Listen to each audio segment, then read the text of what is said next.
দেখুন আমরা কি সুন্দর করে মালটা তৈরি করেছি। দেখেন মানুষ কেন নেবে না, কেন মানুষের দেখার সাথে সাথে চয়েস হয়ে যায়। দেখেন এর মধ্যে কোনো দুই নম্বরে নাই, কোনো ভেজাল নাই, কোনো মশা মাছি ধুলা বালি কিছুই এর মধ্যে প্রবেশ করার সুযোগ নাই। একটা পিঁপড়া পর্যন্ত যেতে পারবেন ইনশাল্লাহ।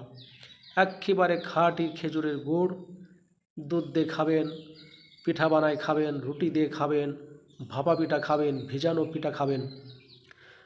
আর দুই নম্বর খাইতে খাইতে তো জিহ্বা নষ্ট করে ফেলাইছেন, স্বাদ নষ্ট করে ফেলাইছেন। এক নাম্বার মাল কিনে খান, আপনারে বারবার খাইতে হবে। এই মালগুলো আমরা এবার নতুন নিয়ে আসছি, নতুন করে তৈরি করেছি। দেখতে খুবই সুন্দর এবং খুবই সুস্বাদু। মানুষকে যদি উপহার দিতে হয় একটু ভালো কিছুই খাওয়াবো, ভালো কিছুই বিক্রি করব। ইনশাআল্লাহ যোগাযোগ করবেন।